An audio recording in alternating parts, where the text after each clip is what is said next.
জ্বালানি তেলের পরিস্থিতি জানাতে রাজধানীর বিজয় সরণি থেকে যুক্ত হচ্ছেন সহকর্মী পার্থ সাহা। পার্থ সাহা, প্রতিদিন প্রায় আমরা একই চিত্র দেখছি। গ্রাহকরা কিংবা সংশ্লিষ্ট যারা রয়েছেন তারা মূলত কি বলছেন? রেদন, বিজয় সরণির একটি পেট্রোল পাম্পে আসলে বর্তমানে অবস্থান করছি। সকাল থেকে আপনাদের মাধ্যমে আমাদের দর্শকদেরকে আসলে রাজধানীর যে পেট্রোল পাম্পগুলো রয়েছে সেগুলো আসলে ঘুরে সার্বিক যে চিত্র সেটি আসলে তুলে ধরছি।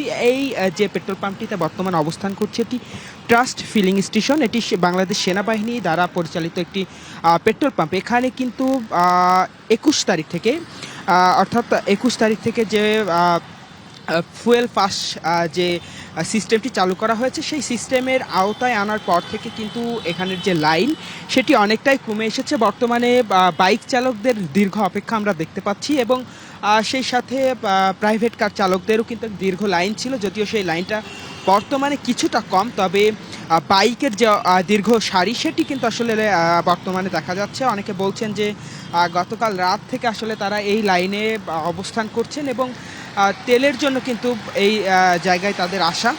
আরেকটি তথ্য যদি জানিয়ে রাখতে চাই আপনার মাধ্যমে আমাদের দর্শকদেরকে, যে ফুয়েল পাস কার্ড যেটি রেজিস্ট্রেশন করলে গ্রাহকদেরকে ১০ লিটার তেল অর্থাৎ ১৪০০ টাকা তেল কিন্তু কর্তৃপক্ষ সরবরাহ করছেন, যেটা ভোক্তা যারা রয়েছেন তারা বলছেন যে দীর্ঘ ৫ থেকে ৬ ঘন্টা লাইনে দাঁড়িয়ে থাকার পর তীব্র গরমে তাদের যে তেলটি আসলে দেওয়া হচ্ছে সেটি তাদের যে চাহিদা সেই চাহিদা অনুযায়ী কিন্তু খুবই সামান্য। অন্যদিকে আপনি যেমনটি জানেন যে সরকার তেলের দাম কিন্তু একটি সমঝোতায় আনা হয়েছে, অর্থাৎ প্রতি যে তেল রয়েছে বিভিন্ন প্রকার তেল সেই তেলের দাম কিন্তু ১৫ টাকা থেকে ২০ টাকা বাড়িয়ে একটি সমঝোতায় আনা হয়েছে। তারপরেও কিন্তু ভোক্তাদের অভিযোগ যে তাদের চাহিদা অনুযায়ী ফিলিং স্টেশনগুলো থেকে কিন্তু তেল সরবরাহ করা হচ্ছে না।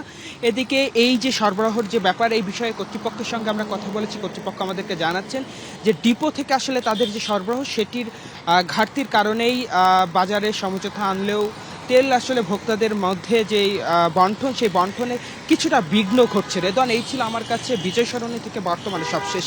অর্থাৎ দাম সমন্বয়ের পর গাড়ির দীর্ঘ সারির লাইন কিছুটা কমেছে, কিন্তু ভোগান্তি আসলে ওভাবে কমেনি। ধন্যবাদ আপনাকে পার্থ সাহা।